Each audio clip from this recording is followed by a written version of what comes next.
সম্মানিত হাজিরিন, জুলুম এমন একটি অপরাধ, এই জুলুম যারা করে আল্লাহ রাব্বুল আলামিন তাদেরকে পছন্দ করে না। ইন্নাল্লাহা লা ইউহিব্বুজ জালিমিন, জুলুমকারীদেরকে, অবিচারকারীদেরকে আল্লাহ সুবহানাহু ওয়া তাআলা ভালোবাসেন না, পছন্দ করেন না। এই পৃথিবীতে যারা জুলুম করেছে, পৃথিবীর শুরু থেকে অদ্যাবধি পর্যন্ত পৃথিবীর কোনো জালেম ব্যক্তি টিকে থাকতে পারেনি।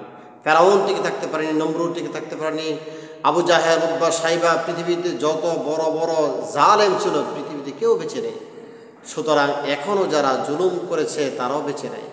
অর্থাৎ পৃথিবীর শুরু থেকে অদ্যাবধি পর্যন্ত জালেম ব্যক্তিদেরকে আল্লাহ পাক উপযুক্ত শাস্তি দিয়েছেন। কোরআন সাক্ষী, হাদিস সাক্ষী। এই জন্য আল্লাহ নবী সাল্লাল্লাহু আলাইহি সাল্লাম বলেন, ইত্তাকি দাওয়াতাল মাজলুমি ফাইন্নাহা লাইসা বাইনাহা ওয়া বাইনাল্লাহি হিজাবুন। হে আমার উম্মতারা, তোমরা মজলুমের বদদুয়া থেকে বেঁচে থাকো, কেননা তার বদদুয়া এবং আল্লাহ তাআলার মাঝে কোনো পর্দা থাকে না। সুতরাং মজলুমের বদদুয়া থেকে যদি বেঁচে থাকতে চান তাহলে কারোর উপর জুলুম করা যাবে না, অত্যাচার করা যাবে না। এখন যদি কোনো ব্যক্তি মনে করেন যে আপনি ক্ষমতা পেয়ে বসেছেন, আপনি রাজত্বে পেয়ে বসেছেন, ভুল। লিল্লাহি মুলকুস সামাওয়াতি ওয়াল আরদ, আসমান ও জমিনের রাজত্ব একমাত্র আল্লাহর হাতে। এই না হলে ফেরাউন ধ্বংস হয়েছে, সে নিজেও জানে না কখন ধ্বংস হবে।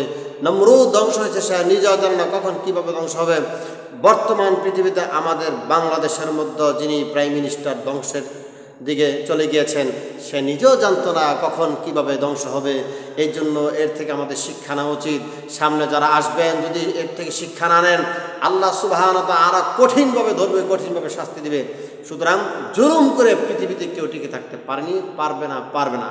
সামনে যারা এই সরকারে আসবে, সামনে যারা এই দেশের দায়িত্ব পাবে, তারা যদি এই কোরআনের হুকুমতকে বাস্তবায়ন করেন তাহলে 100% আল্লাহর কাছে প্রিয় হবেন, মানুষের কাছে প্রিয় হবেন। গোটা পৃথিবীর মানুষ আপনাদেরকে ভালোবাসবে, এমনকি এই পৃথিবীর সমস্ত জীব জানোয়ার, পশু পর্যন্ত আপনাদের জন্য কল্যাণের দোয়া করবে। সুতরাং যদি এই দেশকে সমৃদ্ধ করতে চান, যারা দায়িত্ব নিতে যাচ্ছেন সামনে আরও, অবশ্যই তারা এই মাজলুমের বদদুয়া থেকে বেঁচে থাকার জন্য কোনো প্রকার কোনো জুলুম নির্যাতন করতে পারবেন না।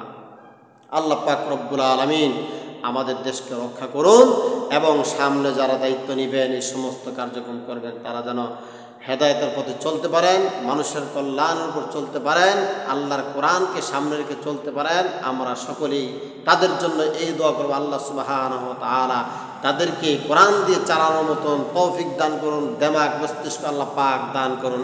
আমিন।